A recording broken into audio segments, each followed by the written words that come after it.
We're in Sicily with Dario Napoli, and this is his, I don't know how manyth lesson. And when we make sudden moves and wave in the air, strangely, it's because the mosquito want to have a guitar lessons. It's just horrible. They're eating us alive. Okay, Dario.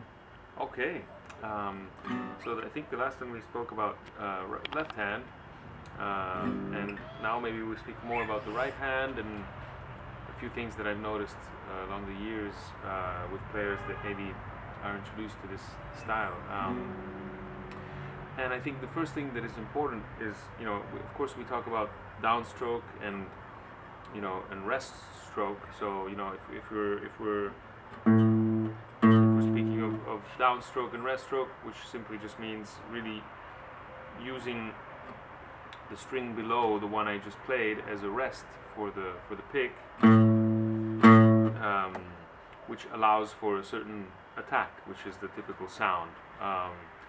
But what I notice is that when people make the transition from sort of Western or electric picking, it's hard for them to really have the looseness in the wrist, which is sort of necessary to maybe get the volume, but also the beautiful sound that you can get. So if you remain tight, this is going to influence the sound in not such a nice way.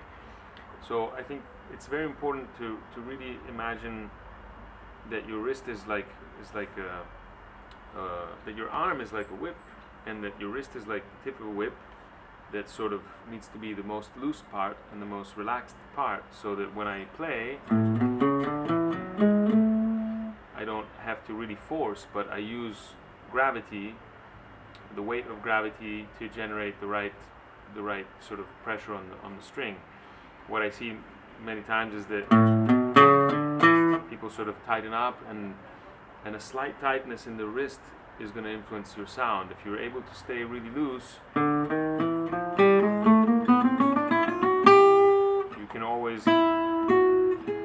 can also decide to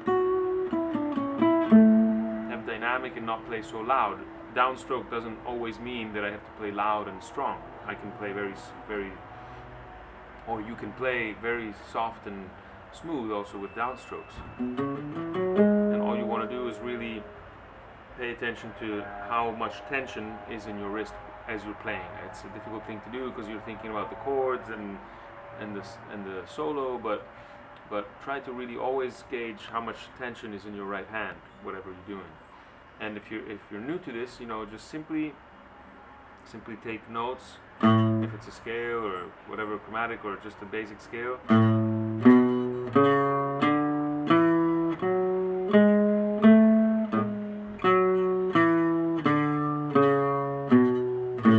if you have a chance to watch some of the great players, Vavao Adler and Stockolo, they have perfect right hand technique, and you can just really notice how loose they are while they're always very loose and always relaxed while they're playing. And practice your own dynamics, maybe practice sometimes to play higher, in volume and in attack, with downstrokes.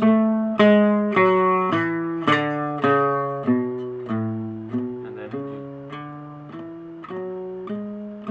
but while using the same exact technique, but monitoring the amount of pressure. Can you demonstrate a little bit differences in touching the strings when playing a ballad rhythm, when you play the rhythm for a ballad?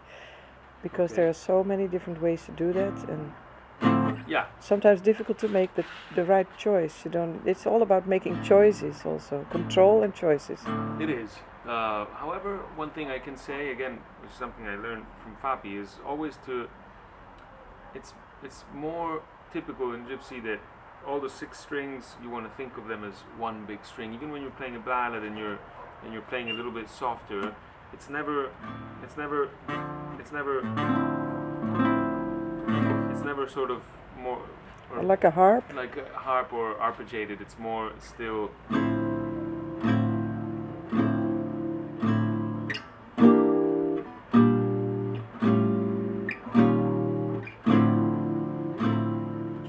I can play soft, but my pick is going to sort of cross the strings, always sort of the pick is going to go always at a certain speed through the strings. It's never just. It's never. It's actually more going over the strings than through the strings. Am I right? You can go.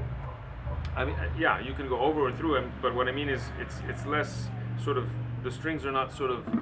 It's almost never one string at a time, but it's more. It's more sort of as a unit. But is it like a no to do this arpeggiated? It's not a no, but it's not really the that sound. If you hear the ballads, you know, you'll hear it maybe soft, but it's still chords are still sort of compact. You know, more so than in other styles. Whereas the left is always pressing the chords strong. In this case, is the right hand, so you can.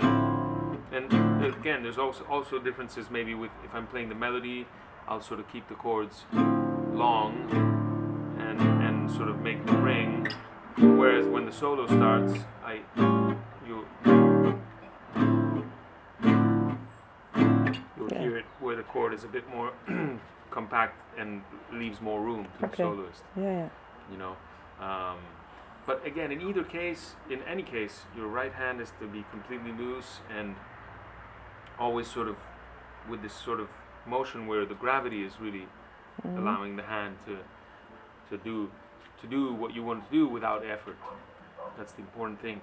It's the cool thing about this technique is that when you learn it, it's effortless, and you can play without getting tired and just using and not getting your elbow or shoulders involved. So it's actually very, very good for not creating tension.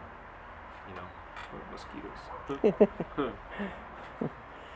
Yeah, so any other remarks on how to attack the strings? Because it's very clear that it's like your handwriting. Everybody has his own feel. The way you touch the strings defines defines the sound of how you play. And you can't say that one thing is better than the other. They're just all different. Definitely, so definitely, and that's the thing. I mean, at some point you want to listen to the greats and see what are the common denominators, but then there are some things that you want to keep personal, and that's fine. You know, I mean, these are general things that I noticed through the years, and you can notice as you listen to records, but develop your own taste, of course. Robin Nolan, for example, he always plays in a way that's original and not always, I guess, by the Gypsy rules. But I think just developing your own